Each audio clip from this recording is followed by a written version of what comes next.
Et puis on va maintenant parler de la santé, de votre santé, de la santé des Belges, avec une nouvelle étude de l'Institut de santé publique Sciensano.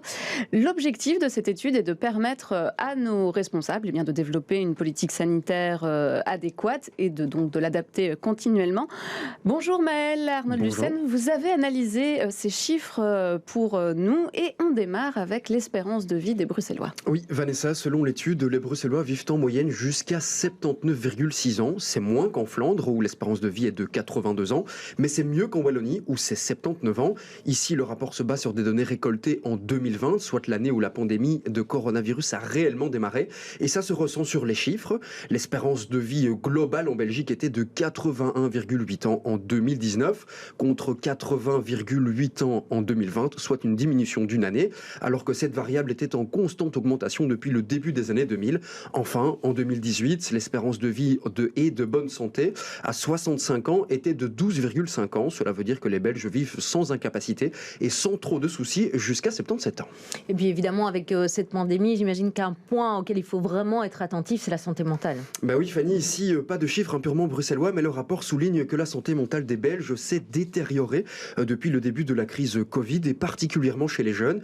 Chez les 18-29 ans, les troubles anxieux et dépressifs étaient particulièrement élevés entre avril 2020 et mars 2021. Au niveau des pensées suicidaires et tentatives de suicide, le constat est le même.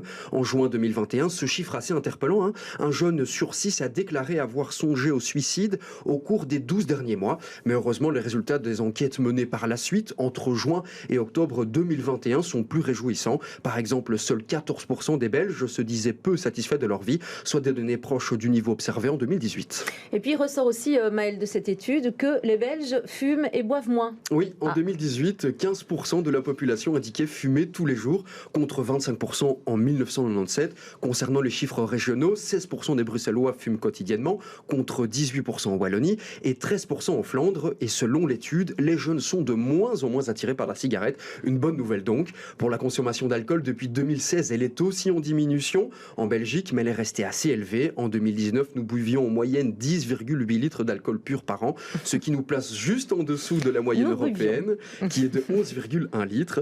Alors évidemment, pour toute cette chronique, je me suis évidemment concentré sur certains points de l'étude, mais si vous voulez aller plus loin, notamment à propos de l'alimentation, des maladies les plus fréquentes chez nous, n'hésitez pas à la consulter sur le site de Sciensano, elle est accessible à tout le monde. Merci pour cet état des lieux de notre santé. Oui, et puis il faudra voir évidemment si avec le confinement, la consommation d'alcool ou de cigarettes a un petit peu augmenté malheureusement, donc on va faire un peu baisser cette moyenne ou l'augmenter dans la consommation. Mais merci beaucoup Maëlle pour